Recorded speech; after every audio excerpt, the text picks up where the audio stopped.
Hello दोस्तों, कैसे हैं आप सब? आशा करते हो आप सब बहुत अच्छे होंगे और इस चैप्टर को भी आप एंजॉय कर रहे होंगे। वैसे चैप्टर को एंजॉय करना तो अच्छी बात होती है, बट काफ़ी लोगों को ये टफ लगता है कि कैसे एंजॉय कर सकते हैं टॉपिक्स बार बार चीज़ को पढ़ के, पुरानी चीज़ों को पढ़ के हमको एंजॉयमेंट नहीं मिलती, बट मिल जाती है क्योंकि इसमें बहुत कुछ ऐसी चीज़ें होती है जो आप अगर वर्तमान के कॉन्टेक्स्ट में देख के पढ़ेंगे तो समझ आएगा। जैसे कि इसी चैप्टर का 10th चैप्टर का जो पहला पार्ट है वही है गोल्ड रश से क्या अभिप्राय है। गोल्ड रश के कारण अमेरिका में उद्योगों में वृद्धि किस प्रकार हुई। गोल्ड रश यूरोपीय लोगों को इस बात की उम्मीद थी कि उत्तरी अमेरिका में जो धरती है उसके नीचे सोना है, ठीक है, जो कि संयुक्त राज्य अमेरिका के कैलिफोर्निया में 1840 में सोने के निशान मिले थे। इनके साक्ष्य के बेस पर ही वो कह रहे थे कि अमेरिका के धरती के नीचे सोने की भंडार पड़ी हुई है या सागर बह रहा है। इसने गोल्ड रश को जन्म दिया था। बता ना, गोल्ड रश, सोने का रस उन गतिविधियों का नाम है जिसमें हजारों की संख्या में यूरोपीय लोग अपनी किस्मत सवार लेने और जल्दी पैसा कमाने की उम्मीद में अमेरिका पहुंचे। जिन जिन लोगों को पता चला, मेनली जो यूरोप के लोग थे उनको पता चला कि अमेरिका के धरती के नीचे सोना है, तो वो फटाफट गाड़ी उठाए और बोले गाड़ी भगाओ भैया, सोना लेने जाना है, बहुत सारा गोल्ड है। क्योंकि उनको गोल्ड की कीमत पता थी कि गोल्ड आने वाले कल और अभी के समय में बहुत ज़्यादा कीमती है, तो वहाँ वो पहुँच गए। इसका प्रभाव क्या पड़ा? पूरे महाद्वीपों में रेलवे का निर्माण हुआ। अब रेलवे का निर्माण तो हो गई, ठीक है, जिसके लिए हजारों चीनी श्रमिकों की नियुक्ति की गई।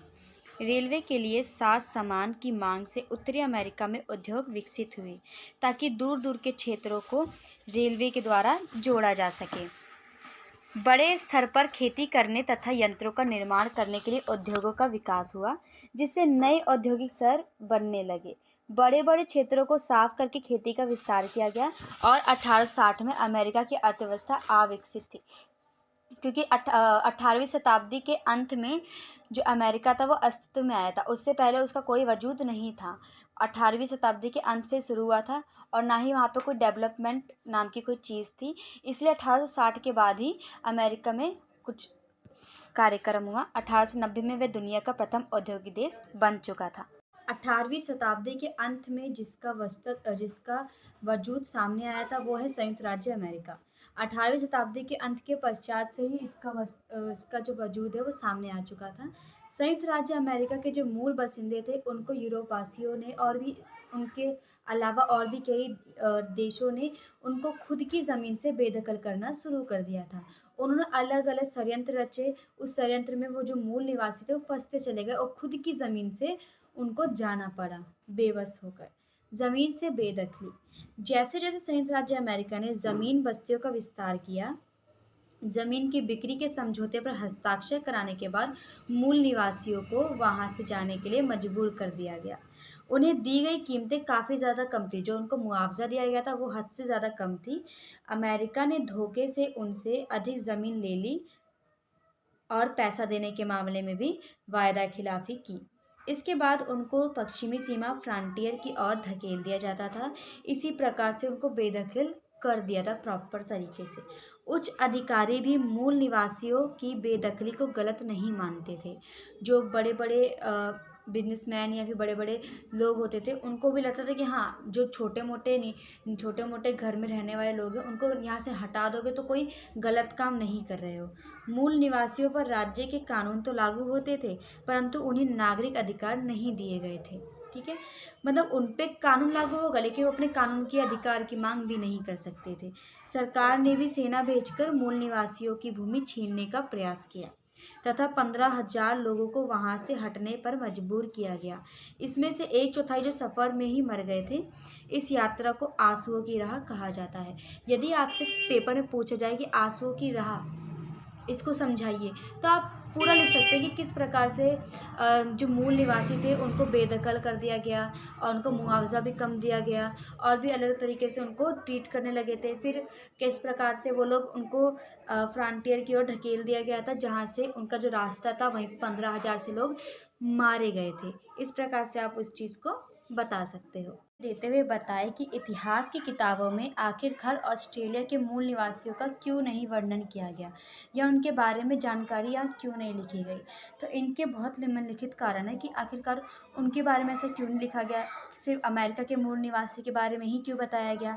इसको जानने के लिए हम इस टॉपिक को एकदम डीपली पढ़ेंगे। ऑस्ट्रेलिया विश्व के महाद्वीपों में सबसे छोटा महाद्वीप माना जाता है, जो कि है, जो पूर्व में प्रशांत महासागर और पश्चिम में हिंद महासागर से घिरा हुआ है। इतिहास की किताबों में ऑस्ट्रेलिया के मूल निवासियों को निम्नलिखित कारणों से शामिल नहीं किया गया था। अब ऐसे क्या कारण रहे कि ऑस्ट्रेलिया के मूल निवासियों को किताबों में या इतिहास की किताबों में नहीं रखा गया था। ऑस्ट्रेलिया की खोज कैप्टन कुक ने 1770 में की थी। ओके, लेकिन जब एक मूल निवासी ने कैप्टन कुक की हत्या कर दी तो यूरोपीय लोग और ऑस्ट्रेलिया के मूल निवासियों के संबंध बिगड़ते चले गए। इसी कारण यूरोप के जो लोग थे उन्होंने ऑस्ट्रेलिया के कारण यूरोप के लोगों ने ऑस्ट्रेलिया के मूल निवासियों के बारे में नहीं लिखा। उस टाइम पे ज़्यादातर यूरोपवासी जो थे, वही जो उनके वहाँ पे विशेषज्ञकार थे या जो राजनीतिकार थे, वही लोग हर एक देश की जानकारी लिखा करते थे, विवरण लिखा करते थे। जब ऑस्ट्रेलिया के ही कैप्टन को मार दिया गया तो वो गुस्सा हो गए और फिर उसके बाद जो यूरोप के वासी थे उन्होंने ऑस्ट्रेलिया के मूल निवासियों के बारे में कोई भी जानकारी नहीं लिखी और ना ही प्राप्त करने की कोशिश की।